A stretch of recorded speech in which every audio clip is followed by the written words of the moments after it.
कोई जो तुम्हें ज़रूरत है वो चीज़ नहीं थी, तुमने उसकी प्रतीक्षा करी, इंतज़ार करा।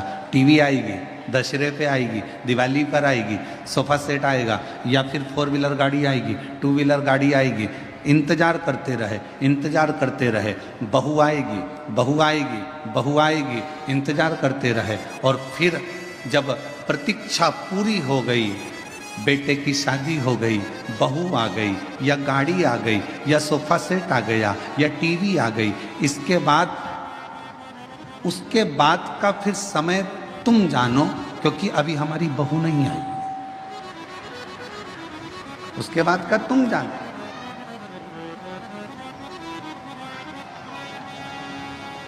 बोलो सही है कि गलत है? प्रतीक्षा थी, थोड़ी इंतजार था, थोड़ा सब्र था, तो थोड़ा आनंद था। प्रतीक्षा में जो सुख है वो सुख मिलने में नहीं। वो एक लाइन आप लोग स्मरण में फिर से लें। तुझसे मिलने के लिए तेरी कसम, तुझसे मिलने के लिए तेरी कसम, एक मुलाकात जरूरी है सनम, एक मुलाकात जरूरी है सनम। प्रतीक्षा कर, इंतजार। और जो सुख इंतजार में है वो मिलने में नहीं है।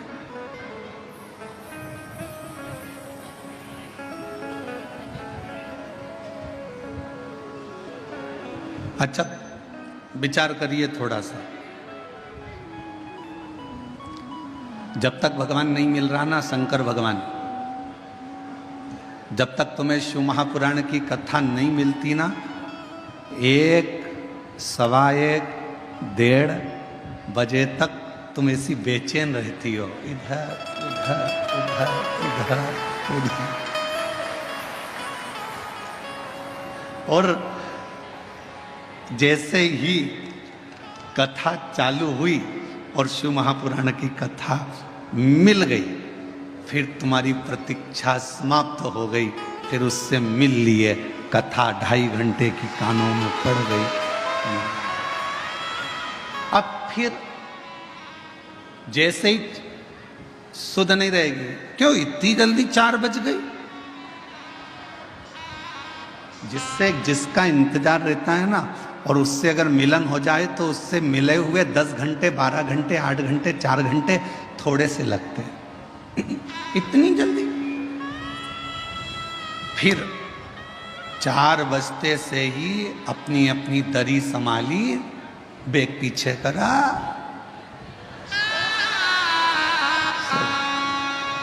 दरी संभाली, बेग पीछे करा। मैं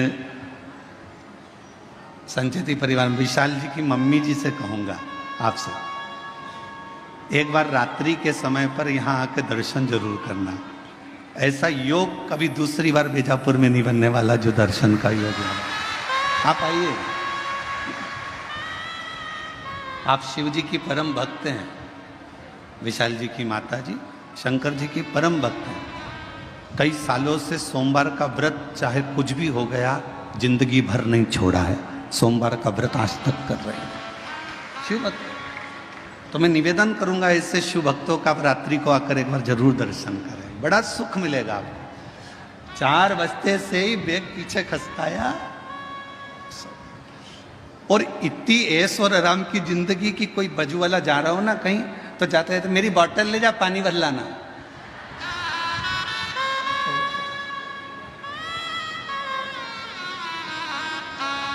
हम तो बाबा के भरोसे चलते हैं, हम तो बाबा के भरोसे चलते हैं। ये दुनिया वाले जलते हैं, ये दुनिया वाले जलते हैं, डमरू वाले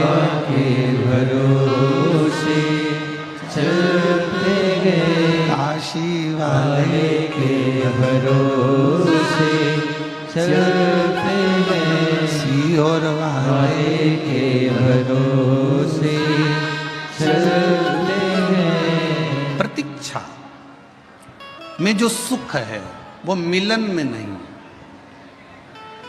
मेरे भोले बाबा से कहते रहना, तुम मिलना मती, बस तुम्हारी प्रतीक्षा करती रहूं, तुम्हें याद करती रहूं, तुम्हारा इंतजार करती रहूं, वो मूल है।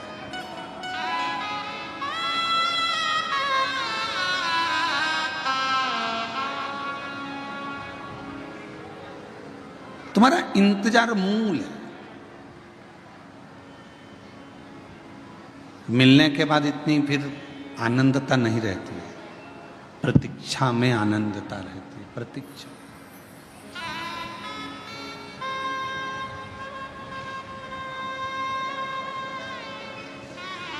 तीन गहने मेरे शंकर भगवान ने बताए हैं। पहले नंबर का बोलते जाओ विश्वास, दूसरे नंबर की आपकी मेहनत, तीसरे नंबर पर है सब्र, थोड़ा इंतजार।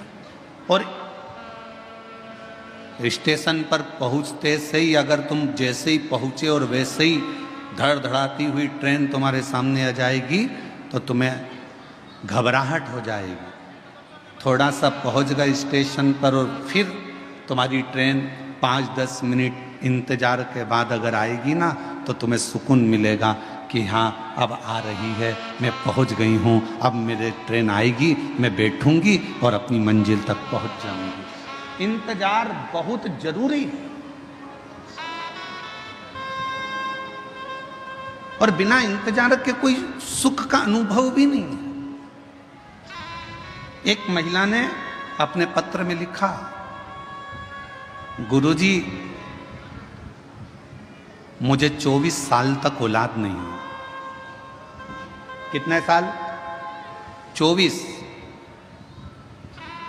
और 24 साल तक जब मुझे औलाद नहीं हुई तो मैं हिम्मत 5 साल के बाद में मैंने हिम्मत हार दी थी कि मेरे घर में औलाद नहीं होगी। फिर भी मेरे घर के लोगों ने मेरा इलाज करवाया, हम दोनों का इलाज चला। 8 साल 10 साल इलाज में निकाल दिए।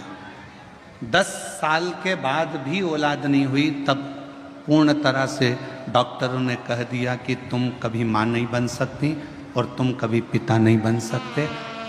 10 साल के इलाज के बाद हमने आस छोड़ दी कि हमको बच्चा हो। 15 साल निकल गए, 18 साल निकल गए, शादी के 20 साल निकल गए, 22 साल निकल गए और 22 साल निकलने के बाद 23 साल जब आया, 23वें साल में हमारे घर के पास में एक किराएदारनी आई और उस किराएदारनी ने कहा कि एक सियोर वाला महाराज कथा कहता है, आस्था चैनल पर आती है, भाभी आपको औलाद नहीं है, कितने साल हो गए? तो कहा मुझे 23 साल हो गए, औलाद 24वां लग गया, औलाद। तुम एक काम करो कि टीवी के सामने अपना आसन बिछाओ और दोनों पति पत्नी टीवी पर कथा सुनो। और हमने टीवी पर पहली बार कथा 23 साल औलाद नहीं, 24 साल औलाद नहीं, फिर सुनना चालू करी और कथा सुनने के बाद मन में एक विश्वास जागा। आप कहते हो कि विश्वास पूरा रखना शिव जरूर देगा, तो 24 साल शादी के होने के बाद जब विश्वास जागा तब पशुपति व्रत किया, आराधना करी, सफेद आंकड़े की जड़ को बांधा, शिव जी से बारंबार निवेदन करा, तो भी संतान का सुख नहीं। 24 साल निकलने के बाद हम पड़ोसन जो किराएदार नहीं आई उसके पास फिर पहुंचे। पत्र देखिए,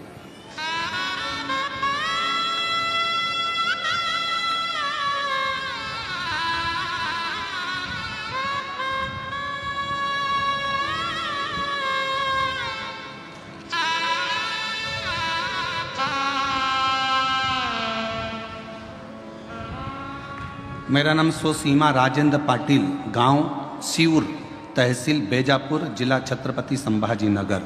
कहीं बैठी हो तो बच्चों को लेके आ सकते हैं। 24 साल निकलने के बाद भी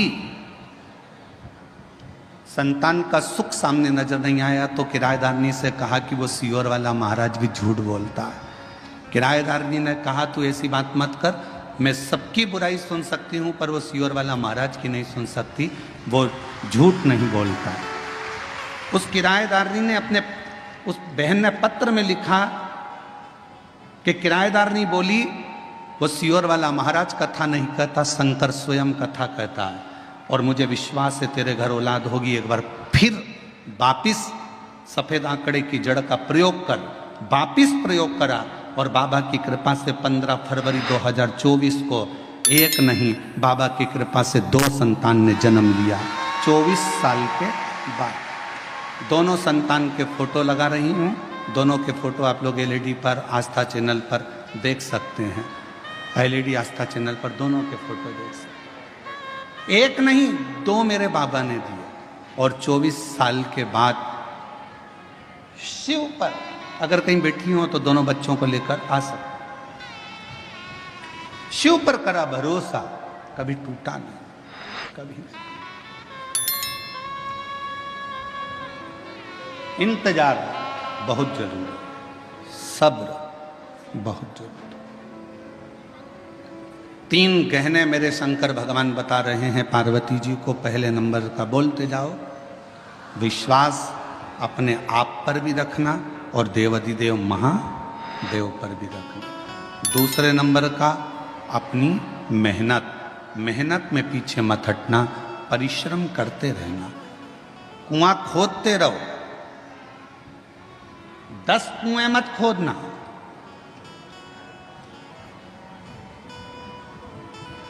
एक गुरुजी ने 2 चेलों से कहा जाओ मेरे लिए पानी लेकर आओ। दोनों चेले गए। एक चेले ने यहाँ पर कुआं खोदा, पानी नहीं निकला, वहाँ पर कुआं खोदा, पानी नहीं निकला, वहाँ पर कुआं खोदा, पानी नहीं निकला। एक चेला एक ही जगह पर कुआं खोदता रहा, खोदता रहा, खोदता रहा, खोदता रहा, आखिरी में वो पानी वहाँ मिल गया। 15 फीट इधर खोदा, 25 फीट उधर खोदा, 50 फीट उधर खोदा। उस लड़के ने एक ही जगह पर 100 फीट खोद दिया।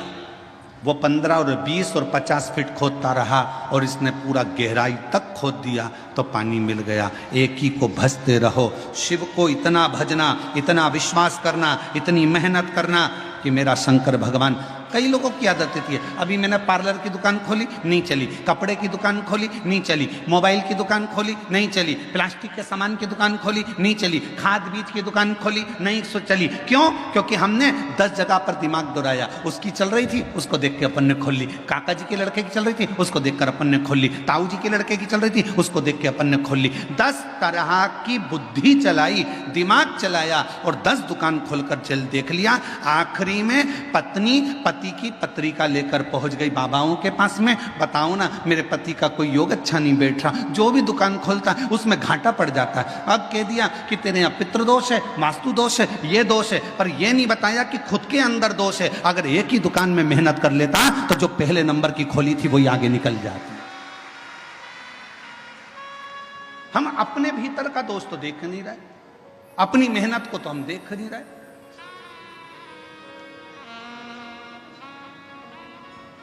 और मत बुरे कर्म कर बंदे वरना पछताएगा, भगवान की आंखों से तू बच नहीं पाएगा, तू बच नहीं पाएगा।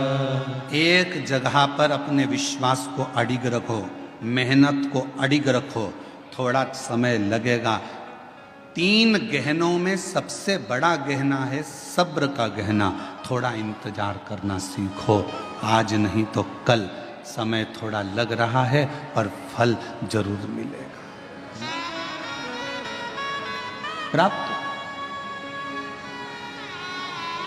मिलेगा।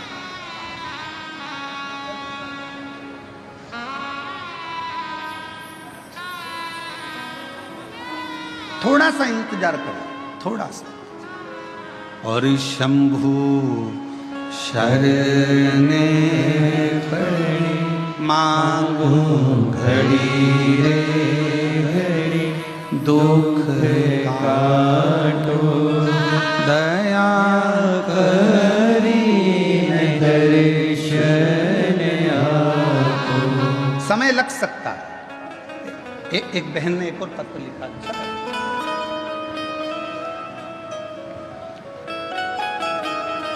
मैं मंगलाबाई शंकर कोली, गांव तरवाड़े, जिला धूलिया की रहने वाली हूँ।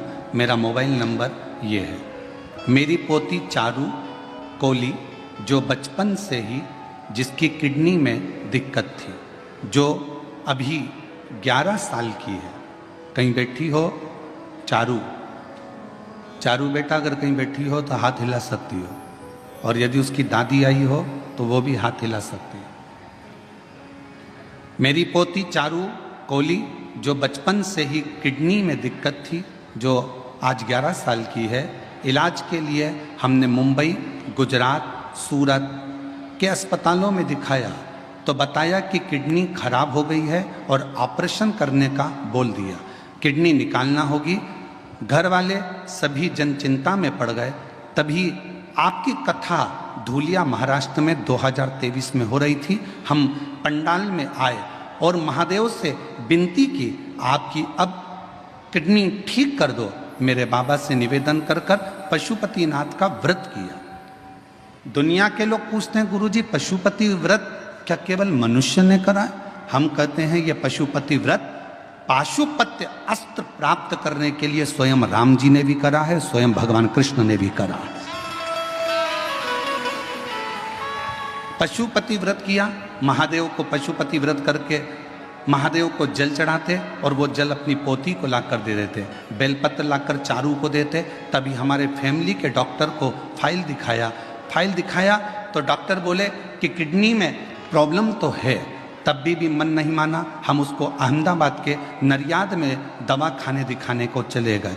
तब उन्होंने भी कहा कि किडनी खराब हो गई है, इसको बदलना पड़ेगा। अब करें तो करें क्या? कथा भी सुनी पंडाल में तो भी नहीं मन आया। तो हम लोग 2025 में फिर हम लोग सीहोर पहुंच गए और वहाँ से हमने रुद्राक्ष ले लिया। जनवरी में रुद्राक्ष लेकर बच्ची को उसका जल देना प्रारंभ करा। दूसरी बार हम नडियाद फिर गए और किडनी के डॉक्टर को दिखाया तो डॉक्टर ने कह दिया कि इसकी किडनी ठीक हो गई है, अब इसको कोई दवाई की जरूरत नहीं है, किडनी ने काम करना प्रारंभ कर दिया है। पत्र को आप लोग पढ़ सकते हैं। किडनी ठीक हो गई है बाबा, मैं बाबा को नमन करने के लिए आई हूँ, अब कोई दवाई की जरूरत नहीं है। अगर बच्ची बैठी हो और उसकी दादी बैठी हो तो बच्ची को लेकर आ सकती है। 11 साल की चुरू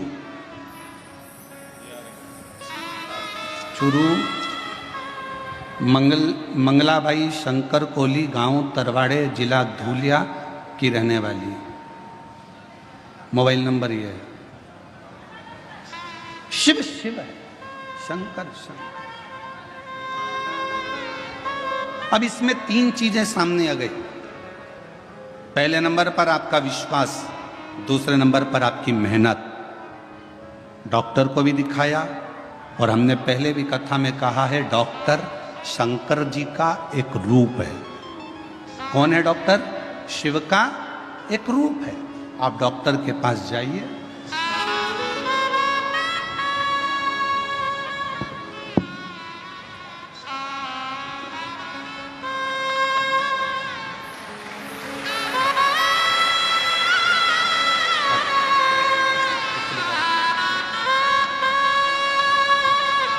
बैठो बैठो बैठो। शंभु शंभु शंभु शंभु शंभु नमन करो बाबा, जल्दी जल्दी प्रणाम करो। शंभु प्रणाम करो, दे बेटा ले ले प्रणाम करो।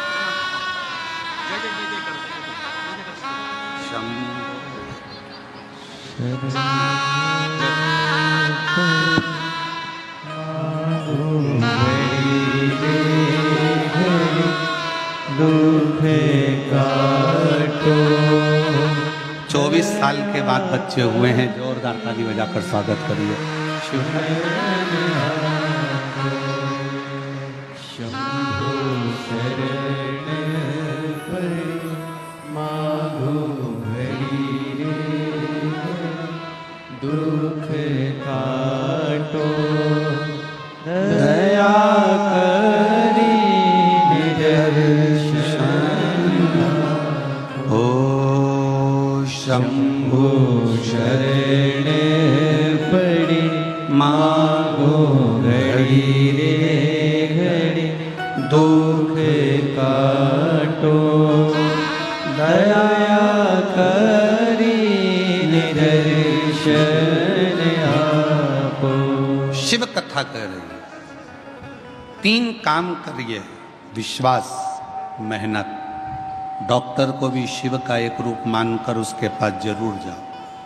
जांच बोले जांच कराओ, दवाइयाँ दे दवाइयाँ खाओ, और विश्वास रखो कि मेरे घर का ये व्यक्ति ठीक होकर ही रहे। फिर थोड़ा सा इंतजार करो, थोड़ा इंतजार।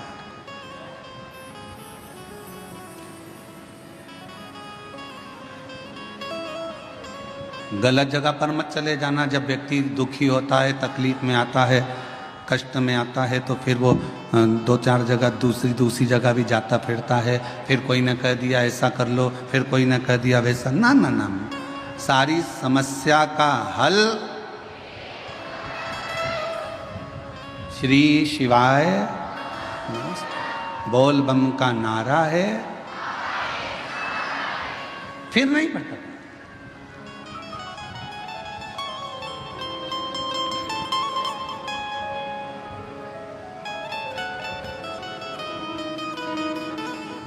हम इंतजार नहीं कर पाते। आज के व्यक्ति के जीवन में सबसे बड़ी उलझन केवल एक ही है कि वो इंतजार करना नहीं जानता। वो इंतजार करना नहीं जानता। बहू ने कुछ बोला, सास से इंतजार नहीं हुआ, पलट कर जवाब दिया। सास ने कुछ बोला, बहू ने तुरंत पलट कर जवाब दिया। बाप ने कुछ बोला, बेटे ने पलट कर जवाब दिया। बेटे ने कुछ बोला, बाप ने पलट कर जवाब दिया। भाई ने कुछ बोला, भाई ने पलट कर जवाब दिया। आज के जमाने में लोग थोड़ा सा इंतजार नहीं करते।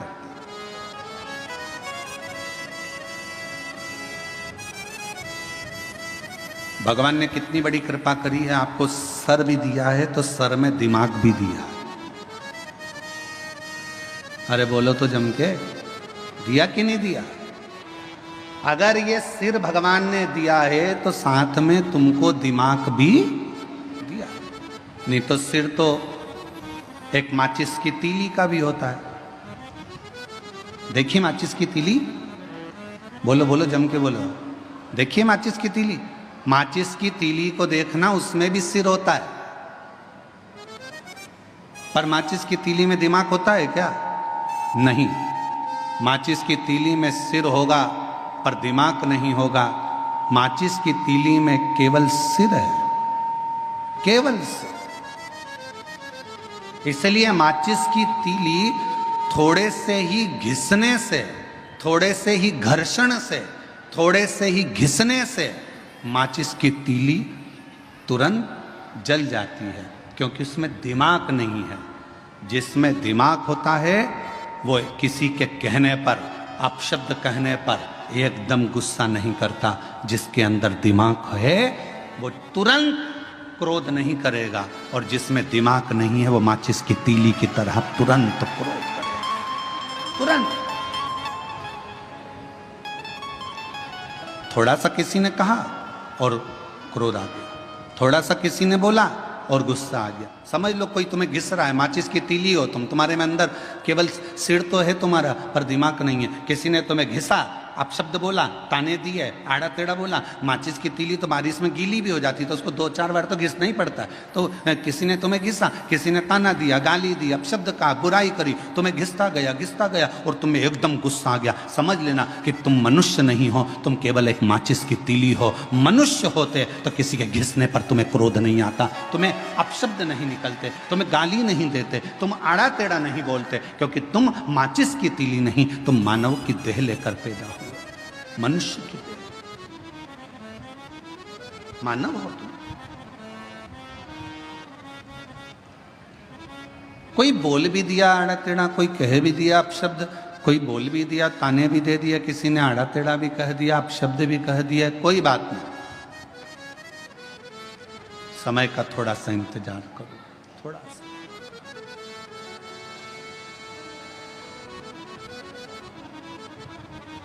कभी मौका लगे ना तो एक बार शिव महापुराण की रुद्र संहिता अवश्य पढ़िएगा, और कभी अगर मौका मिल जाए तो कुर्म पुराण का 26वें नंबर का अध्याय जरूर पढ़िएगा। कुर्म पुराण के 26वें अध्याय में और शिव महापुराण के रुद्र संहिता में, दोनों में भगवान शंकर माता पार्वती जी से कहते हैं, ब्रह्मदेव से कहते हैं, ब्रह्मा जी सुनो, ए ब्रह्मदेव, मेरे भक्त का यदि कोई स्वप्न में भी गलत करने का सोचता है, शिव जी कहते हैं वो अपनी पूरी जिंदगी को बर्बाद कर बैठता है, पूरी जिंदगी को बर्बाद कर। यदि आप शंकर भगवान का भजन कर रहे हो, शिव जी को एक लोटा जल चढ़ा रहे हो, शंकर भगवान का अनुमोदन कर रहे हो, शिव जी का गुणगान कर रहे हो, शंकर जी की कथा का रसपान कर रहे हो, शिव भक्ति में डूबे हुए हो, शंकर जी के नाम में डूबे हुए हो, शंकर जी की भक्ति में डूबे हुए हो, शिव स्मरण में डूबे हुए हो, शंकर भगवान की कथा में डूबे हुए हो, भगवान की अविरल भक्ति में डूबे हुए हो, और यदि कोई तुम्हारा बुरा कर रहा है, तुम्हारे लिए बुरा लिख रहा है, तुम्हारे लिए बुरा बोल रहा है, तुम्हारे लिए बुरा करने की तैयारी में है, समझ लेना उसके घर का व्यक्ति कोई ना कोई घर में या तो बीमार पड़ा रहेगा, या उसके घर में धीरे धीरे तकलीफें बढ़ती चली जाएगी, और उसको मरते दम तक धीरे धीरे केवल भुगतना ही पड़ेगा, वो सुखी नहीं रह सकता। ये सियोर वाला महाराज नहीं कह रहा है, ये पंडित प्रदीप मिश्रा नहीं कह रहा है, यह कह रही है शिव महापुराण की रुद्र संहिता, यह कह रही है कुर्म पुराण का 26वें नंबर का अध्याय वर्णन कर रहा है। स्वयं भगवान शंकर ब्रह्मा जी से कहते हैं, मेरे भक्त का यदि कोई स्वप्न में भी बुरा करने का सोचता है, बुरा बोलने का सोचता है, बुरा कहने का सोचता है, तो उसने अपने पूरे परिवार को डुबोने का विचार कर लिया, उसका परिवार सुखी नहीं रह सकता। तन से, मन से और धन से वो बर्बाद होता ही रहता है। इसलिए मेरी जीजियों, मेरे जीजाओं, मेरी बेटियों बेटाओं, मेरी माताओं, मेरे भाई, मेरे बंधुओं, मेरे पिता तुल्य बुजुर्ग बंधुओं, मैं आपसे निवेदन करना चाहूंगा, सबकी निंदा करिएगा पर शिव की कभी निंदा नहीं। सबकी निंदा करिए पर शंकर के भक्त की कभी निंदा नहीं। कारण एक, नारद जी ने भगवान विष्णु से शिव जी की निंदा करी थी, तो नारद जी के मुख बंदर का लगा था, बंदर का। नारद जी ने भगवान विष्णु से शिव जी की निंदा करी, और भगवान विष्णु ने निंदा सुन ली थी तो उनको घोड़े का मुंह लगा था, हयग्रीव अवतार हुआ था। ये निंदा बड़ी विचित्र है। बहुत सारे मिलेंगे दिन भर मोबाइल पर, उनका एक ही काम है कि शिव पुराण की निंदा करो, शंकर जी की निंदा करो, शिव भक्त की निंदा करो, शिव कथा वाचने वालों की निंदा करो, शिव स्मरण करने वालों की निंदा करो। उनके पास केवल फ्री बैठे हैं तो वो अपने कुल को कैसे डुबोएंगे, तो गलत गलत लिखते जाते हैं, जिससे उनका कुल, परिवार, बेटे बेटी, माता पिता, परिवार के जितने सदस्य हैं वो किसी ना किसी रूप में तकलीफ भोगते ही रहते हैं। गलत लिखा, गलत बोला, गलत।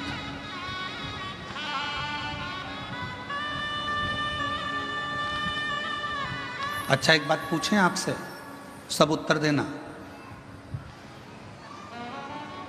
कोई व्यक्ति की लड़ाई हो गई किसी व्यक्ति से, और तुम पास में खड़े थे, और खड़े होकर तुमने केवल इतना सा कहा, दे दो चार और दे, बोलो केस बनेगा कि नहीं बनेगा तुम पर? अरे जम के तो बोलो, बनेगा ना। क्यों बनेगा? तूने प्रोत्साहन दिया, तुझे बोलना था बंद कर, पर तूने कहा दे और दे, दो चार और दे। तुमने उसको प्रोत्साहन दिया कि मार, इसलिए मारने वाले से ज्यादा ज्यादा केस, ज्यादा ज्यादा धाराएं, जिसने प्रोत्साहन दिया दे दो चार, उस पर ज्यादा धाराएं लगती हैं, उसको ज्यादा परेशान किया जाता है, उस पर ज्यादा केस चलता है। उसी तरह मोबाइल पर किसी ने कुछ लिख दिया, तुमने उसमें कमेंट्स कर दिया, तुमने उसमें उसका साथ दे दिया और वो बड़े मुस्कुराकर तुम उसका साथ दे रहे हो। याद रखना, उसके यहाँ देर है अंधेर नहीं है, एक ना एक दिन ऐसा दंड देगा कि तुम्हें भोगना पड़े। कोई गलत लिख रहा है, डिलीट हो जाओ, ब्लैक लिस्ट में डालो, खत्म। फुल एंजॉय की जिंदगी जियो, हम शिव के शिव हमारे, हमें क्या करना। आग लगे बस्ती में अपन रहो मस्ती में। कोई तुमको ज्यादा ताना दे, कितनी बंठन के निकलती है, तो दूसरे दिन कांजीवरम की साड़ी लाओ बनारसी और बेहतरीन पहन के निकलो। और आग लगे तो अच्छी बात, अपन तो और ठाठ से रहो। कई लोगों की आदत होती है, किसी को कोई कमेंट्स कर देता है तो वो बिल्कुल हल्की साड़ी पहने, हल्के तरीके से रहे बेचारा कि भैया आप कमजोर रहे, लोग ताने दे रहे हैं, लोग अपशब्द कर रहे हैं। आग लगे बस्ती में अपन रहो मस्ती में, ताना देने वाला देता रहेगा। जिंदगी हो गई। शंकर भगवान माता पार्वती जी के साथ में भ्रमण पर निकले, शिव जी नंदी पर पार्वती के साथ बैठकर जा रहे थे, तो किसी ने कह दिया बताओ दोनों एक नंदी पर बैठे हैं। शंकर भगवान नंदी से उतर गए, पार्वती जी को नंदी पर लेकर निकले। दूसरा व्यक्ति मिला, उसने कहा बताओ पति तो नीचे चल रहा है, पत्नी को लेकर घूम रहा है नंदी पर। भगवान शंकर ने पार्वती को नीचे उतार दिया, स्वयं नंदी पर बैठ गए। तो फिर कहा बताओ कितना कठोर व्यक्ति होगा, पत्नी को नीचे चला रहा है, खुद बैठकर चल रहा है, दोनों ही नीचे उतर गए, नंदी को खाली ले जा रहे थे। फिर किसी ने कह दिया बताओ इतना अच्छा तगड़ा नंदी है तो बैठकर क्यों नहीं जाते, ये दुनिया की रीति है, कहे बिगर रह नहीं सकते, इसलिए अपने को फुल एंजॉय से जिंदगी जीना है, अपनी मस्ती में जियो। आग लगे बस्ती में अपन रहो मस्ती में, क्या किसको रोइए और चादर तान के सोइए, खुश होकर जिंदगी जियो। आजा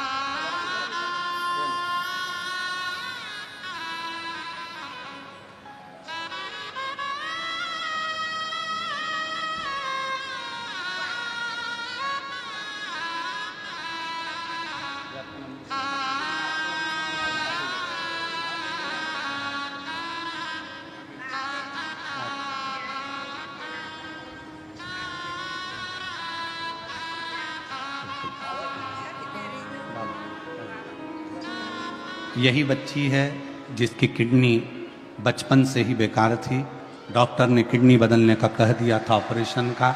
और नासिक की कथा को श्रवण करने के बाद बाबा पर भरोसा कर कर शिव पर आश्रित हुई और शिव जी की कृपा से डॉक्टर ने कह दिया किडनी ने काम करना चालू कर दिया, दवाई गोली बंद हुई और बाबा की कृपा से स्वस्थ हुई। एक बार जोरदार ताली बजा साथ। और शंभु शरणे पड़ी मांगू घड़ी रे घड़ी दुख काटो दया करी दर्शन आपको। ओ शंभो शरण पड़ी मांगू घड़ी रे घड़ी दुख काटो दया करी दर्शन आपको।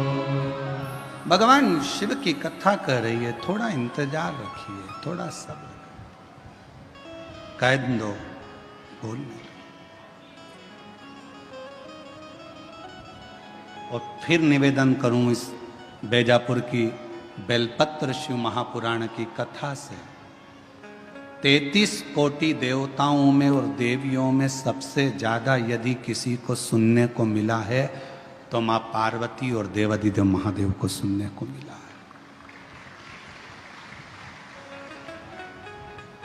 पार्वती जी अपनी सहेलियों के घर भी जाती थी ना, बेस्ट फ्रेंडों से मिलने भी जाती थी, तो पार्वती को नीचा दिखाया जाता था। हम नहीं कह रहे, पुराण कह रहे। एक बार पार्वती जी अपनी सहेली के यहां पर चली गई, मां लक्ष्मी के यहां, और लक्ष्मी जी बैठी हुई थी और पार्वती जी को देखकर बोली, पार्वती तेरे भी भाग्य बड़े विचित्र हैं री। पति भी मिला तो अड़भंगा मिला, नग्न वेशधारी, जटाजूड़ बांधने वाला, भस्म रमाने वाला। मेरा घर देख, मेरे पति को देख, मेरे घर में सोने के सिंहासन, सोने के पर्णकोटे, बैकुंठ देख, सोने की दीवारें, सोने के कलश, सोने के द्वारे, सोने के फाटक, सोने की खिड़की, सब सोने का बना है। और पार्वती जी बोली, मुझे सोने से मतलब क्या है, मेरा तो जो पति है वो ही गोल्ड है, तो मुझे करना क्या है? जब मेरा पति ही गोल्ड है तो मुझे करना क्या इस गोल्ड? क्या करूं?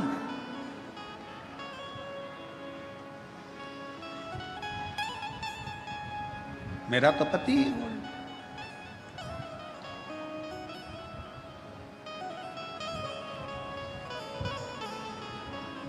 वो कहते हैं भोलेनाथ ब्यूटी फूल।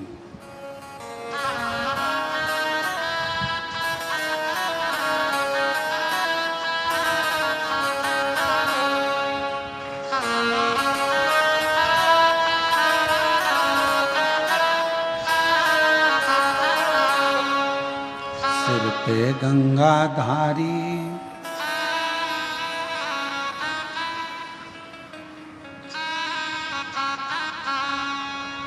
क्या बोलते सले, मस्तक पे गंगा सिर पे लेवे, कल्याण उनका कर दे, भोलेनाथ ब्यूटी। गंगा सिर पर लेवे, कल्याण वो कर देवे, भोलेनाथ ब्यूटीफुल। मेरा पति तो खुद गोल्ड है, ये गोल्ड की नगरी का मैं करूंगी क्या?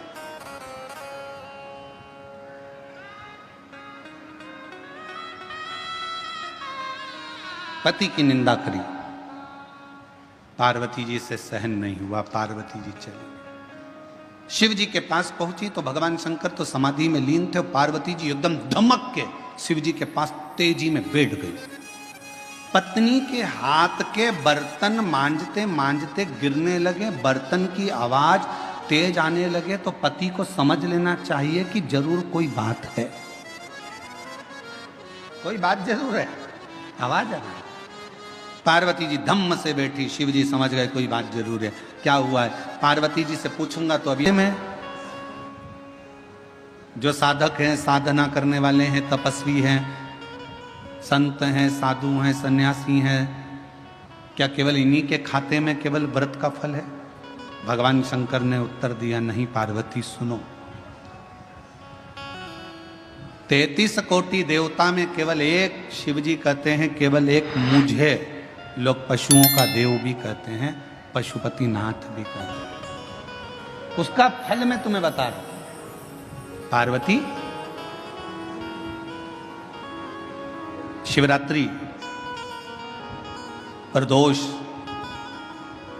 सोमवार, सोमवार की अष्टमी, श्रावण, भादो, कुंवार, कार्तिक, चातुर्मास, ये जितने भी बड़े बड़े व्रत साधन जो आते हैं, इन साधनों में मनुष्य तो व्रत करता ही है, संत, साधु, सन्यासी, तपस्वी तो साधना करते ही हैं, पर साथ में मान लो कोई श्वान है, कुत्ता है, कोई जीव है, कोई जंतु है, और मालूम पड़े कि आज शिवरात्रि का दिन है या प्रदोष का दिन है या सोमवार का दिन है, और वो सुबह से उसको कुछ भी खाने को नहीं मिला, भूखा है, प्यासा है, उसको कुछ मिल ही नहीं रहा, उसको कुछ प्राप्त ही नहीं हुआ। शिव जी कहते हैं पार्वती, मान लो अगर प्रदोष का दिन है और कोई पशु को अगर कुछ मिला नहीं है, अनायास, शिव तो अनायास कृपा करने वाले हैं, शिवरात्रि की कथा ये कहती है कि एक भील हिरण को मारने के लिए पेड़ पर चढ़ गया। बेलपत्र का पेड़ था, नीचे शंकर का शिवलिंग था, छाजल में जल था, रात भर पानी गिरता रहा, बेलपत्री का पेड़ हिलता रहा, उसमें से पत्ते नीचे गिरते रहे और प्रातः में शिवजी प्रकट होकर उस भील पर करुणा कर देते।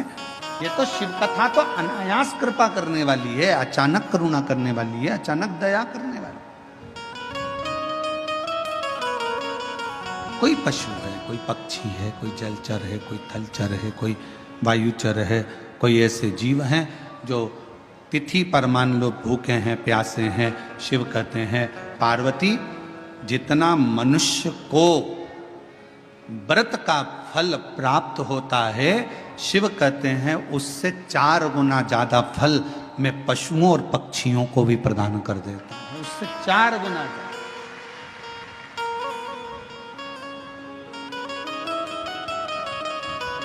उसको पशुपति नाथ कहते हैं। चतुर्मास का समय था। एक संत शिव के अड़भंगे भक्त थे, एक पवित्र नदी के तट पर बैठकर भगवान शंकर की साधना, तप, आराधना शिव जी की करना प्रारंभ कर। पार्थिव शिवलिंग का निर्माण कर लेते, उन्हीं का पूजन करते, उन्हीं की अर्चना करते, उन्हीं की चाकरी करते। नदी के इस ओर संत सब तप, साधना, भजन, पूजन कर रहे हैं और नदी के उस ओर एक परिवार रहता था जिसमें एक बालक रहता था जिसका नाम था शिवानंद। क्या नाम है बालक का? शिवानंद। और शिवानंद बालक रोज माँ जब कपड़े धोने के लिए आती, वस्त्र धोने के लिए आती, नदी पर कोई स्नान करने के लिए आती, तो शिवानंद बालक सामने घाट पर बैठे हुए संत को तप करते हुए देखता, पार्थिव पूजन करते हुए देखता, तो उसके मन में भाव जागृत हो गया कि एक बार मैं संत का दर्शन करूंगा। और मैंने तेरे ही भरोसे बाबा, तेरे ही भरोसे हवा बिच उड़ती जावांगी, बाबा डोर भतो छड़ी ना कटी जावांगी। भोले मैं तेरी पतंग, शंभू मैं तेरी पतंग हवा।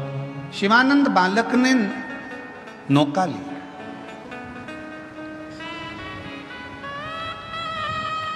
मैया को आज घाट पर ही छोड़ा और मैया को घाट पर छोड़कर शिवानंद बालक नाव को लेकर घाट के उस पार, शिवानंद बालक नाव लेकर घाट के उस पार पहुंच गया। संत बैठे थे, शिव की आराधना कर रहे थे, शंकर का तप कर रहे थे, साधना में लगे, शिव की भक्ति कर रहे थे। देखा बहुत देर तक बैठा रहा। थोड़ी देर बाद उसने संत के चरणों को प्रणाम किया, पूछा कौन हो बालक तुम, कहां से आए हो, कहां रहते हो? बालक ने कहा मैं नदी के उस पार रहता हूं और मेरा नाम शिवानंद है। आपको आराधना करते हुए देखकर मेरा मन करा कि एक बार मैं आपको प्रणाम कर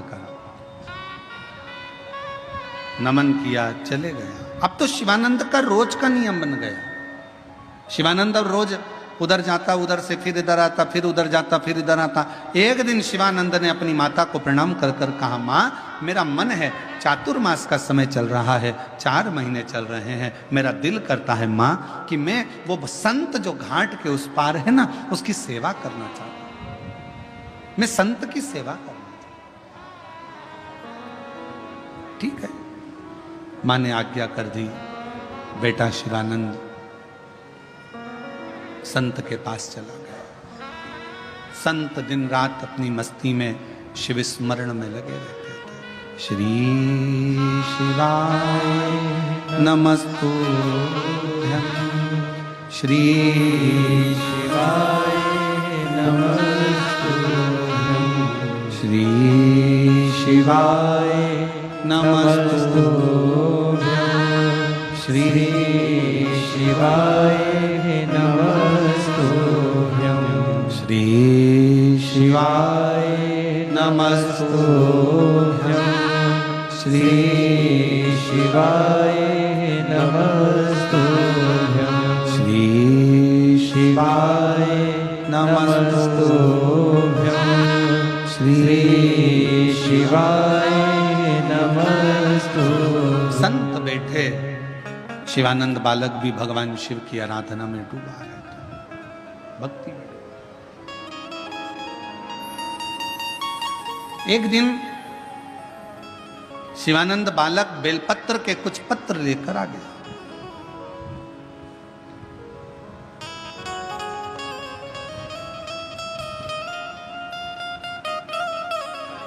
गुरुजी का हृदय थोड़ा सा दुखा, पूछा, तुम बेलपत्र के पत्ते लेकर आए हो, क्या तुमने बेलपत्र के पत्र को मंत्र दिया है? क्या तुमने बेलपत्र के पत्र को लाने के लिए निमंत्रण दिया है? शिवानंद बालक बोला कि मैंने ना तो कोई पत्र दिया, ना कोई मैंने मंत्र दिया, और ना कोई मैंने निमंत्रण दिया। बेलपत्र के पत्र को तोड़ने से पहले एक नियम है कि बेलपत्र के पत्र को वृक्ष से जब तोड़ा जाता है तो सबसे पहले उसको मंत्र दिया जाता है। क्या कहा जाता है? ओम नमः शिवाय। बेलपत्र के पत्र को पेड़ पे से जब तोड़ा जाता है तो ओम नमः शिवाय का नाद किया जाता है। और बेलपत्र के पत्र में, इसमें तो वो नहीं है गूठी, बेलपत्र का जब पत्ता टूटता है तो यहाँ एक गूठी आ जाती है। देखा है आप लोगों ने? जम के तो बोलो, देखा है? तो बेलपत्र के पत्र में जो गूठी होती है उसको भी जब तोड़ा जाता है, उस गूठी को जब अलग किया जाता है तब भी शिव मंत्र उसको दिया जाता है। ओम नमः शिवाय, ओम नमः शिवाय, ओम नमः शिवाय। वृक्ष पे से पत्ते को तोड़ा तो मंत्र दिया, गूठी को तोड़ा तो मंत्र दिया, और बेलपत्र के पत्ते को जब तोड़ा जाता है, मंत्र पत्ते को तोड़ने से पहले मंत्र प्रदान किया जाता है, और जब तोड़ा जाता है तो कहा जाता है, हे माँ पार्वती, हे माँ गोरा, चलो तुम्हें शिवजी ने बुलाया है मेरे कल्याण के लिए। माँ, आपको शंकर जी ने याद किया है, मेरे ऊपर बहुत दुख है माँ, कल्याण करिए, चलिए मेरे दुख को समाप्त करिए, निमंत्रण दो।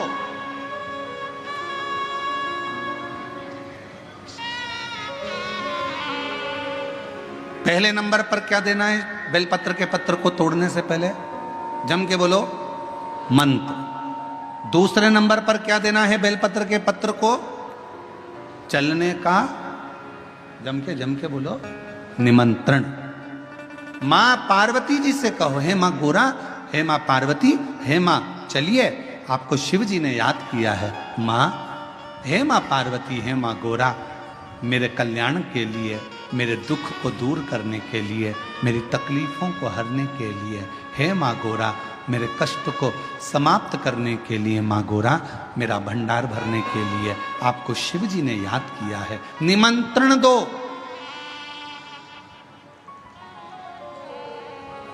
लेकर आए, फिर गूठी तोड़ी, फिर मंत्र दिया, ओम नमः शिवाय, नमः शिवाय, नमः शिवाय। अब गुरुजी ने पूछा कि तुमने मंत्र दिया? नहीं। तुमने निमंत्रण दिया? नहीं। तो फिर तुम्हें क्या हक है कि बेलपत्र का पत्र तोड़ो? शिव महापुराण की कथा तो कितनी बड़ी बात कहती है, बेल पत्र के पत्र को सीधे पेड़ में से तोड़ कर लेकर आना चाहिए। बेल पत्र की डंडी, कई माताओं की, कई भाइयों की आदत होती है, बड़ी सी डंडी होती है, उसको वहां से काट लिया, तोड़ लिया, पूरी की पूरी डंडी तोड़ कर लिया है, फिर घर पर आकर उसमें से पत्तियां तोड़ ली, जो डंडी थी उसको पटक दिया। ना ना ना, ये गलत है, ये गलत है। वृक्ष से पत्तों को निमंत्रण देकर फिर तोड़ा जाता है और फिर लेकर आकर डूठी तोड़ते समय भी शिव मंत्र को दिया जाता। कुछ नियम है बेलपत्र के भी, उसको धारण करना चाहिए। कुछ जैसे डॉक्टर की गोली खाने के भी नियम होते हैं। डॉक्टर साहब लिखते हैं कि सुबह ये गोली लेना, शाम को ये लेना, ये भोजन के पहले लेना, ये भोजन के बाद लेना, और सुनो इसको गर्म दूध से ले लेना, इसको पानी से ले लेना। अब मालूम पड़े तुमने सोचा कि मैं एक काम करती हूँ, कहाँ मेरा टाइम बर्बाद करूंगी, सुबह लो, शाम को लो, दोपहर में लो, तो तुमने सारी गोली एक साथ खा गई और फिर डॉक्टर के पास गई, डॉक्टर साहब मेरे को तो आराम ही नहीं लग रहा, मैंने 3 बार 15 दिन से गोली खा रही हूँ, 10 दिन से गोली खा रही हूँ। डॉक्टर साहब ने पूछा गोली खा रही हो तो क्या तुमने नियम धारण करा? हाँ, क्या क्या नियम धारण करा? सुबह की गोली सुबह खाई, भूखे पेट की भूखे पेट खाई, भोजन के बाद की भोजन के बाद खाई? नहीं नहीं नहीं, मेरे पास समय नहीं रहता, इसलिए सारी की सारी एक साथ खा गई। डॉक्टर ने कहा इसीलिए तो दवाई असर नहीं कर रही है। दवाई खाने का भी तरीका होता है। आवाज सेट नहीं है भाई। दवाई खाने का भी तरीका होता है। दवाई को खाने का भी एक तरीका है। उस दवाई को खाओगे, आनंद पाओगे, स्वस्थ हो जाओगे, रोग मुक्त हो जाएगा। तो दवाई के खाने का भी तरीका है। उसी तरह गुरु कह रहे हैं, संत ने कहा कि तुमने गलती करी, तुमने करी। पहले मंत्र दो, फिर से बोलो, पहले मंत्र, फिर निमंत्रण, फिर डूठी तोड़ते समय फिर मंत्र, फिर ओम नमः शिवाय, ओम नमः शिवाय, ओम नमः शिवाय। फिर मंत्र के बाद निमंत्रण दो। माँ पा, हे माँ गौरा, साथ में बोलो, हे माँ गौरा, हे माँ पार्वती, चलिए आपको देवाधिदेव महादेव बुला रहे हैं मेरे दुख को काटने के लिए, कष्ट को मिटाने के लिए, तकलीफों को मिटाने के लिए। माँ आपको शिव ने याद किया है। पत्र लेकर फिर शिव के पास चले।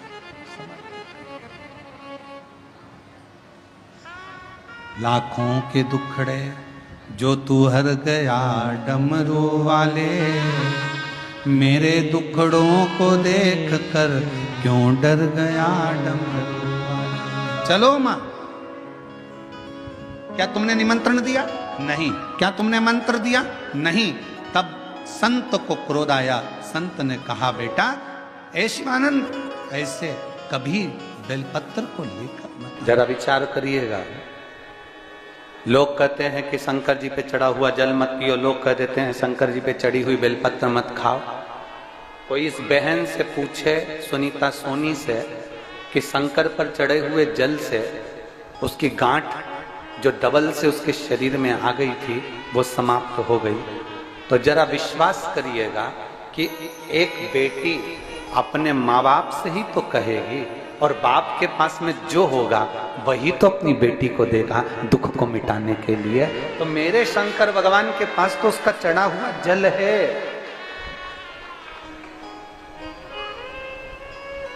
मेरे देवाधिदेव महादेव के पास उसका चढ़ा हुआ जल है, उसका चढ़ा हुआ बेलपत्र है जो वो दे रहा है।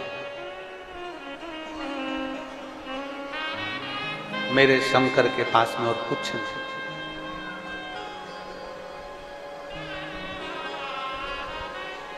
अड़भंगा बैठा है अलमस्त होकर।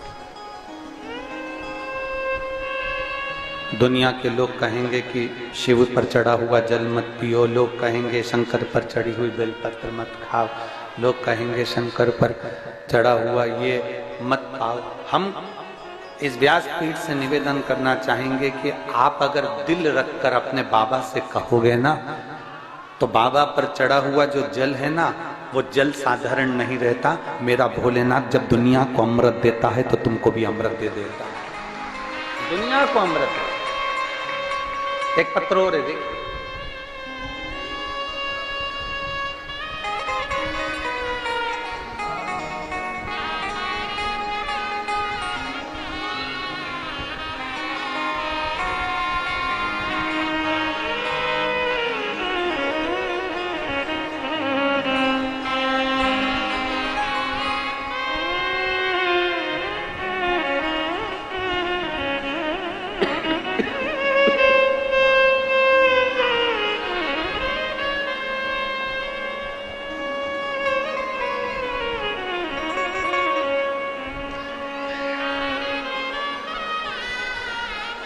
मैं गुनगुन यादव, बबली यादव राजीव से हूं। कहीं बैठी हो तो हाथ हिलाइएगा। जहां कहीं आप ही हैं, आजा बेटा, एक बेलपत्र ले जाना।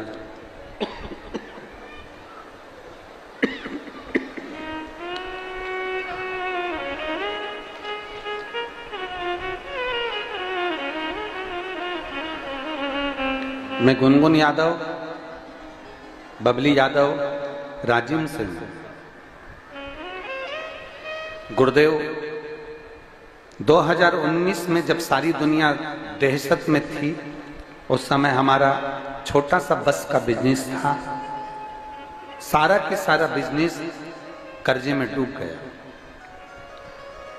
चिंता छा गई, घर द्वार सब बेचने की नौबत आ गई। सुख चैन खो गया, चिंता ही चिंता में पूरी जिंदगी निकलती चली गई। 2019 गया, 20 गया, 21 गया। तब मैं बाबा का क्या गुणगान करूं। हमारे पास में रहने वाली आंटी ने कहा कि रायपुर में कथा हो रही है गुड़ियारी में। सुना है कि कथा के पंडाल में बैठकर जो मांगा जाता है बाबा देता है। हमारे पास में जाने के पैसे भी नहीं थे। पड़ोसन लेकर गई, गुड़ियारी की कथा रायपुर की सुनी। भूमि को नमन करके प्रणाम कर कर कहा कि केवल मरने का, गोली खाने का पैसा बचा, बाकी के कोई पैसा नहीं बचा। अब हम करें तो करें क्या बाबा। तब रायपुर की भूमि से ही मिट्टी लेकर आ गई कथा के पंडाल की, और पशुपतिनाथ का व्रत करना प्रारंभ कर दिया। व्रत करते करते पड़ोसी के साथ ही सीहोर चली गई, वहां से कंकर शंकर ले आई। बाबा को निवेदन करा, बाबा हमारा धंधा पानी बंद हो गया, भूखे मर रहे, कुछ आप व्यवस्था करिए। गुरुदेव, सीहोर कुबेरेश्वर धाम की धरा वास्तव में कुबेर भंडारी की धरा है। वहां से आने के 3 महीने हुए और मेरा काम धंधा प्रारंभ हो गया। पहले बाबा की कृपा से एक बस थी, आज बाबा की कृपा से जो बस बिक चुकी थी, मकान चले गया था, जमीन जायजा सब चले गया था, आज बाबा की कृपा से सब कुछ 7 बसें चल रही हैं और बाबा की कृपा से सब कुछ प्राप्त हो गए।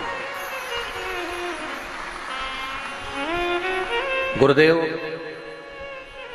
और आज भी बाबा की 7 बसें हैं। बाबा की कथा में हमने अपने गांव से 7 बसों को निःशुल्क, किसी के कहने पर नहीं, बाबा के कहने पर निःशुल्क लगा रखा, क्योंकि ये सारी बसें बाबा की। ये शिव कृपा, शिव कृपा। मैं माता रानी ट्रेवल्स की सभी बस वालों को और बस संचालकों को बहुत बहुत धन्यवाद देता हूं कि आप लोगों ने ये बसें निःशुल्क चलाई। साधु का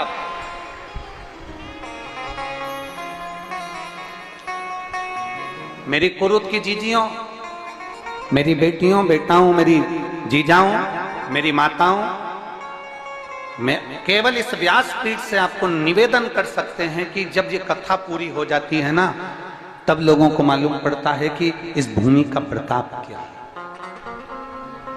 जब शिव महापुराण की कथा पूरी हो जाती है तब लोग समझते हैं कि हमारे क्षेत्र में आप लोगों के मुखमंडल पर इतनी प्रसन्नता होना चाहिए कुरुद वालों के कि भगवान ने कोई कृपा कर कर कुरुद में यह कथा दे दी। ये भगवान की करुणा है, ये उनकी उदार। आज ये शर्मा परिवार, श्रीधर परिवार आज ये कथा करवा रहा है। इस श्रीधर परिवार को, इस ब्राह्मण परिवार को साधुता होना चाहिए कि कहीं पूर्वजों का कोई पुण्य प्रबल हुआ होगा, ये इनके ऊपर करुणा होगी। और माता जी श्रीमती कमला देवी श्रीधर जी को मैं धन्यवाद दूंगा। माँ, आपके कहीं पुण्य प्रबल होंगे पूर्वजों के, जो ये पवित्र कथा आप श्रवण कर रही हैं और आपका पूरा परिवार बैठकर इस कथा का आनंद ले रहा है। धन किसके पास नहीं होता, धन किसके पास नहीं। बड़े से बड़े सेठ रायपुर में भी रहते होंगे, दुर्ग में भी रहते होंगे, कुरुद में भी रहते होंगे, धमतरी में भी रहते होंगे, राजीव में भी रहते होंगे। करोड़ों का व्यापार चल रहा होगा, मिलें चल रही होंगी, राइस पेट्रोल पंप चल रहे होंगे, गाड़ियां चल रही होगी। रोज कहीं शादी की सालगिरह मन रही है, कहीं जन्मदिन मन रहा है, कहीं पार्टी मन रही है, कहीं लोगों को दोस्तों को खाना खिला रहे हो, कहीं बोतल खोल रहे हो, कहीं गलत भोजन कर रहे हो। पर वो धन शुद्ध नहीं है। धन ये शुद्ध है जो आज आप अपने हाथों से अच्छा कर्म कर रहे हैं। आज अपने हाथों से अच्छा कर्म कर रहे हैं। आज अपने हाथों से कर कर ये पवित्र कथा का लाभ ले लिया, अपने जीवन की कुछ सत्मार्ग। किसके पास धन की कमी होती है? धन सबको देता है परमात्मा, और एक मौका भी देता है कि मैंने तुझे धन दिया, इस धन का सदुपयोग करना, कहीं अच्छी जगह पर लगाना, कहीं सत्संग में लगाना, कहीं शिव पुराण में ये लाखों शिव भक्त आएंगे, इनके अन्न का भाग ग्रहण कराना। कहीं दुनिया के लोग कुंभ के मेले में जाकर भोजन कराते हैं, मैंने तेरे गांव में कुंभ लगा दिया और तू ऐसा करना कि इनको मुख झूठा करा दे। और भगवान यदि आपको धन दे, थोड़ा सा भी पैसा अगर आपको ज्यादा दिया हो, तो इन शिव भक्तों के लिए कहीं बिस्कुट, कहीं कुछ पानी की व्यवस्था, कहीं शरबत की व्यवस्था, कहीं ठंडाई की व्यवस्था, ये करना हमारा कर्तव्य है। और लिख कर रखो एक डायरी में, हम हर कथा में बोलते हैं लिख कर रखना कि मैंने 5 रुपए का पानी का पाउच शिव महापुराण में आए हुए शंकर के भक्तों को पिलाया है। और 3 महीने बाद, 3 महीने भी दूर की बात है, अभी हम 7 दिन के बाद अमलेश्वर में तुमसे फिर मिलने वाले हैं। आप 3 महीने में पूरा करते हो, पर अब हम 3 महीने का इंतजार नहीं करेंगे। 22 तारीख को कथा पूरी होगी, 27 को हम कथा में पहुंचेंगे। उससे पहले पत्र हमारा व्यासपीठ पर पहुंचना चाहिए, ये तेरी कृपा से पहुंचे, कोई दूसरा नहीं पहुंचाएगा। धन किसके पास नहीं होता, संपदा किसके पास नहीं। मेरा भोले बाबा, मेरा शंभुनाथ, मेरा त्रिकालदर्शी, मेरा कैलाशी, मेरा अविनाशी, मेरा शंकर, मेरा वो घरदानी धन सबको दे देता है, पर अच्छी बुद्धि नहीं दे पाता, बुद्धि नहीं दे पाता।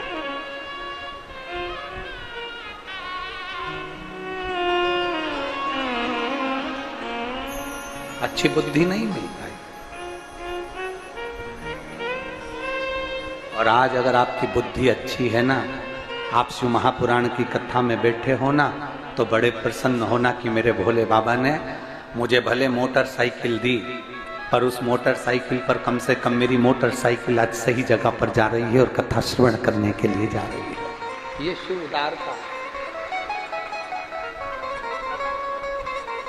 ये शंकर की करुणा है, ये उसकी दया। आप शिव को देखें ना देखें, हम शिव को देखें ना देखें, आपको कोई नजर आए ना आए, पर इतना याद रखना कि मेरा शंभू आपको देख। आजा बेटा, आजा बेटा।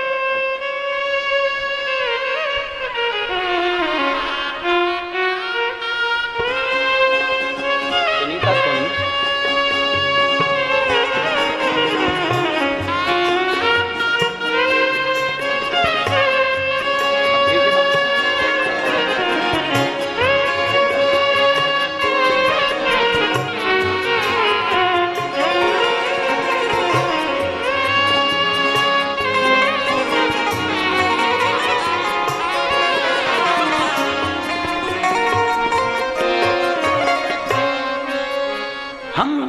कथा में पहुंचे, कौन ने हमको देखा, कौन ने नहीं देखा, मेरा नाम आया कि नहीं आया, कौन ने क्या करा, ना, हमारा ओ घड़दानी हमको देख ले, बस उससे बढ़कर कोई सुख नहीं है।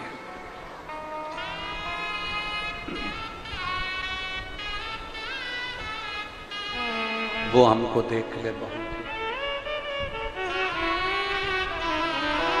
एक रिश्ता परमात्मा से जोड़ने का प्रयास करते हैं।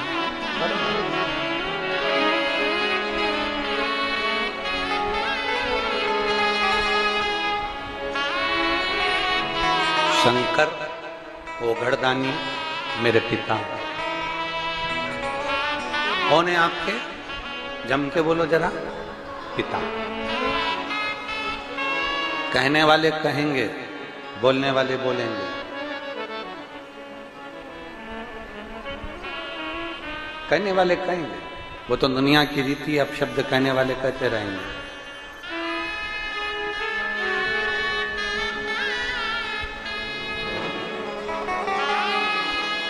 दुनिया के लोग अब शब्द कहेंगे, क्यों जल पी रहे हो शिव जी पे चढ़ा हुआ, क्यों बेलपत्र खा रहे हो।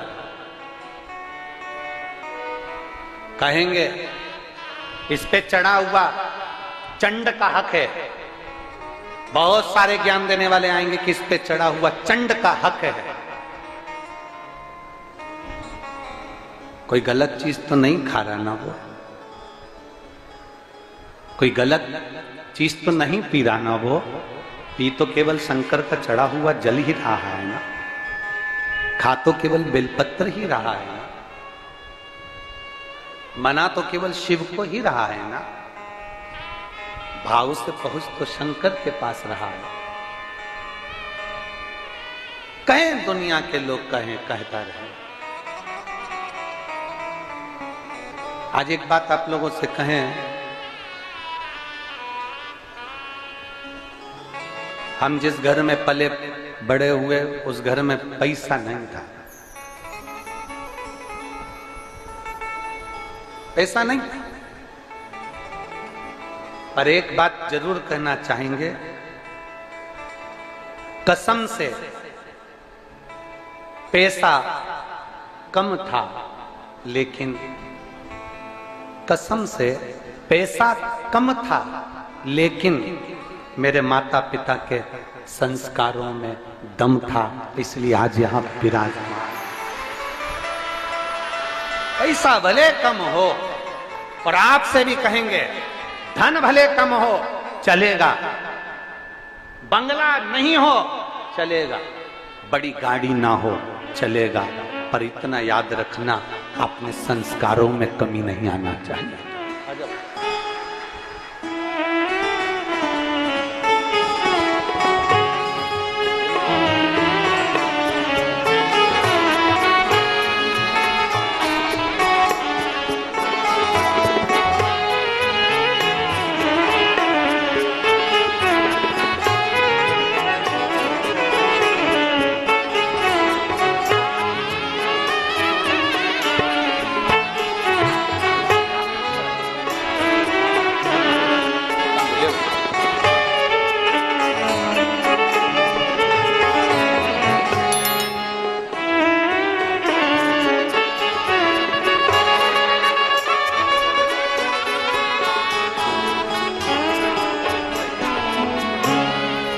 और खाली ना जाता कोई दर से तुम्हारे, खाली ना जाता कोई दर से तुम्हारे, मैं भी खड़ा हूँ बाहें पसारे, अपने हृदय से लगा लो, गिरा जा रहा हूँ, उठा लो, भोले अपने दर से अब तो न टालो, गिरी जा रही हो, उठा लो उठा लो। आप अगर दिल से उसको पुकारोगे, दिल से कहोगे, पिता मानकर उसकी आराधना करोगे, तो वो पिता के तुल्य निभाता जाएगा,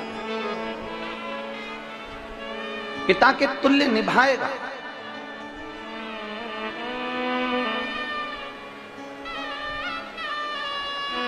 बाप अपनी बेटी का दर्द नहीं देख सकती, माँ अपने बेटे का दर्द नहीं देख सकती, माता पिता अपने बच्चों का दर्द नहीं देख सकते।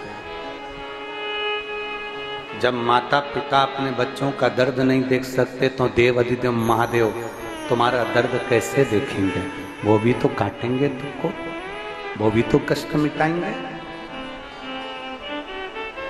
दो चीजें कथा में जाकर ले, एक जहां जगह मिल जाए वहां बैठकर कथा सुनो, धूप लगे, पंडालों की इतनी व्यवस्था नहीं हो पाती है, पंडाल लगाने वाले, टेंट लगाने वाले टेंट लगा लगा के थक जाते हैं, तो अपने साथ एक छाता लेकर चलो, दो पानी की जम के बोला जरा बोतल, बिछाने की दरी अपने साथ लेकर चलो।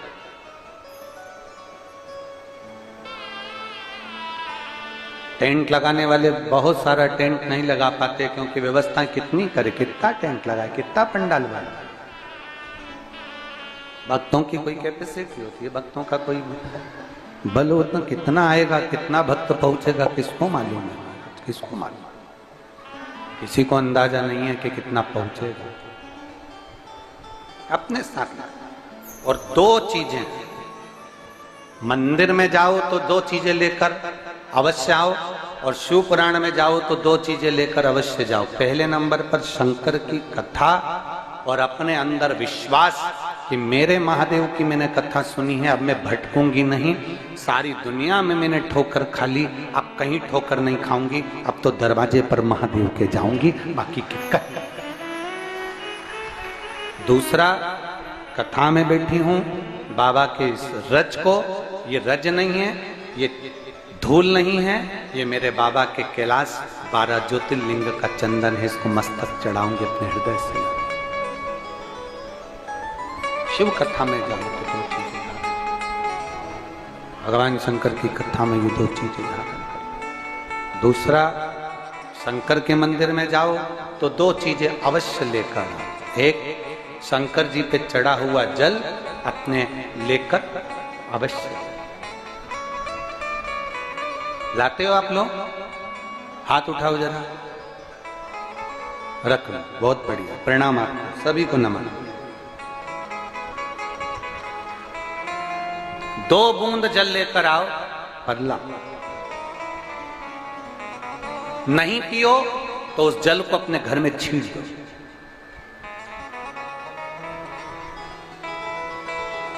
नहीं पी सकते, उस जल को छींट दो। सारे घर के लोग नहीं पी रहे, उस जल को मटके में डाल दो, हंडे में डाल दो। 2 बूंद जल हंडे में डाला, सब पी गई। आपको अलग अलग किसी को देने की जरूरत नहीं पड़ती, किसी को नहीं। हंडे में डाल दो, मटके में डाल दो, सब उस पानी को पीना प्रारंभ करो।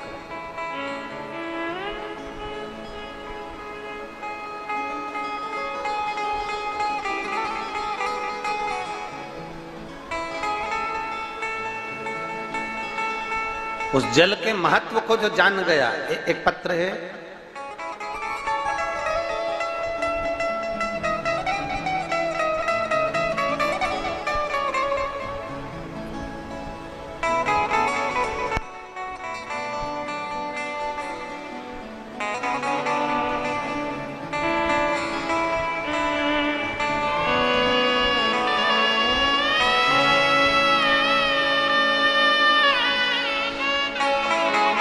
पहले फोटो देखिए, जिसका मस्तिष्क में ट्यूमर था, ब्रेन, और उसके पूरे ब्रेन के टांके लगे हुए हैं। आप वो फोटो देखिए पहले, पूरे ब्रेन में पूरे ब्रेन के अंदर टाँके टाँके लगाए गए। जरा उस फोटो को देखिएगा, एलईडी पर, आस्था चैनल पर, मोबाइल पर, पूरे ब्रेन पर टाँके ही टाँके लगे होंगे। पूरे मस्तिष्क पर जहां देखोगे वहां टाँके टाँके दिख रहे।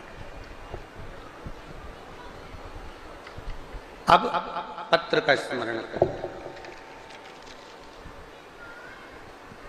Shilpa Mahesh Kela, principal inventure education public school Kurud से हूं। कहीं बैठे हों तो हाथ हिला सकते हैं। Shilpa Mahesh Kela, principal inventure education public school Kurud से हूं। आप ही हैं? श्री शिवाय नमस्ते। आ जाओ, एक बेलपत्र ले जाना, आ जाइए। गुरुजी, मुझे सन 2022 में ब्रेन हेमरेज हो गया। मैं रायपुर के नारायण हॉस्पिटल में 22 दिनों तक आईसीयू में थी।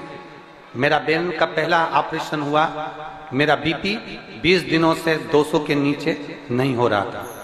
ऑपरेशन कर सिर के खोपड़ी के पेट में उसको अनेक तरह से संरक्षित किया और डॉक्टरों ने कहा था बिस्तर पर ही पड़ी रहोगी। डॉक्टरों का कहना था कि इतना बड़ा ब्रेन का जो ऑपरेशन हुआ है इसमें व्यक्ति को होश नहीं आता, ज्यादातर पलंग पर ही पड़े रहना पड़ेगा। याददाश्त वापिस आएगी कि नहीं आएगी उसकी कोई जवाबदारी नहीं है। तब उसी समय पर मेरी ननन शीतल सोमानी ने आपके द्वारा बताया गया उपाय, शिव मंदिर में शिव जी पर चढ़ा हुआ 1 लोटा जल चढ़ाओ और उसको लाकर पियो। मैं जा नहीं सकती, मेरा शरीर काम नहीं कर रहा था। मेरे पति महेश केला, उन्होंने शंकर के मंदिर में जाना प्रारंभ करा, शिव जी पर जल चढ़ाकर उस जल को लाकर देना प्रारंभ करा। डॉक्टर के हिसाब से मैं काम नहीं कर सकती थी, डॉक्टर के हिसाब से मैं पलंग से उठ नहीं सकती थी, डॉक्टर के हिसाब से मेरी याददाश्त नहीं आ सकती थी। ये सब डॉक्टरों ने हमको पहले ही लिख कर दे दिया था।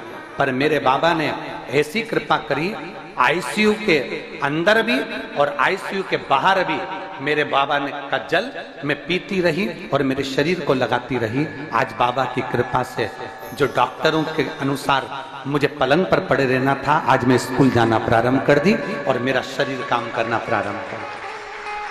ये शिव तत्व, ये शंभु है, ये उघड़ी है। अगर आप फोटो देखेंगे तो उस फोटो में, पूरे फोटो में पूरी जगह, आप आस्था चैनल पर उसे कहेंगे इसको क्लोज कर कर दिखाएं कि पूरे फोटो में हर जगह पर ब्रेन का ऑपरेशन हुआ है। पूरी टांके टांके टांके टांके पूरी दूर लगे हुए सभी। और डॉक्टर ने इस पत्र में नीचे लिखा, डॉक्टर ने कह दिया था कि बिस्तर पर पड़ी रहना है और याददाश्त भी नहीं आ सकती है। पर शंकर पर चढ़ा हुआ इनकी बहन जो शीतल सोमानी है, उन्होंने कहा शिव पर जल चढ़ाओ और उसका आचमन करो, उसको शरीर पर लगाओ। और मेरे बाबा ने मुझे खड़ा कर दिया, मेरे बाबा ने मेरी याददाश्त भी दे दी और मेरा आ जाओ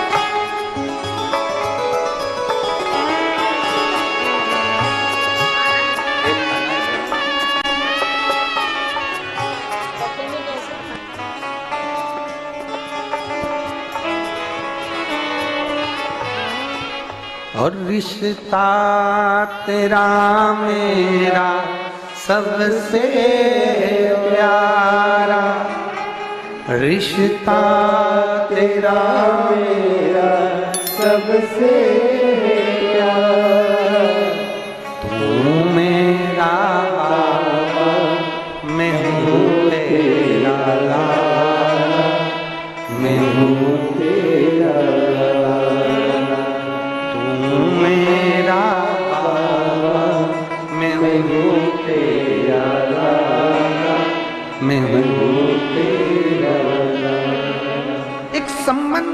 परमात्मा से जोड़,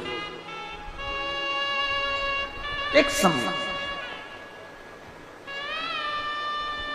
वो संबंध मूल होना चाहिए, वो रिश्ता मूल हो आपका।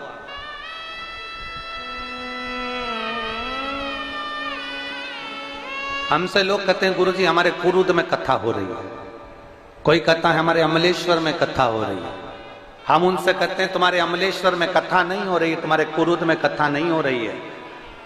मेरे देव अधिदेव महादेव,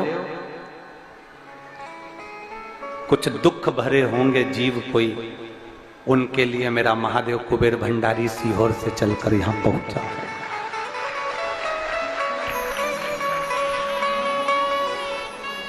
कहीं शिव कृपा करुणा,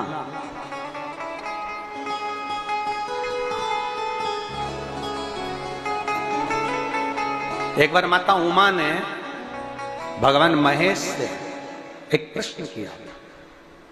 शंकर भगवान का एक रूप था भगवान महेश, और माता उमा के साथ में उनका जो हम उमा महेश भगवान की जय बोलते हैं उसका स्मरण उसमें किया गया। एक बार माता उमा ने भगवान महेश से प्रश्न किया,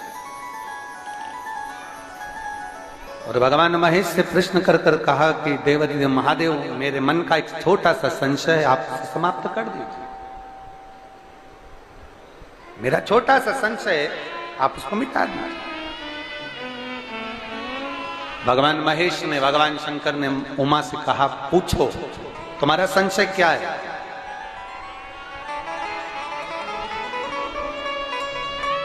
तुम्हारे भीतर का संशय बताओ, संशय है क्या। उमा ने कहा मृत्यु लोक में जन्म लेने वाला मनुष्य अपने कर्म का भोग भोगता है देवाधिदेव महादेव, अपने कर्म का भोग संसार में जन्म लेने वाला मनुष्य भोगता है।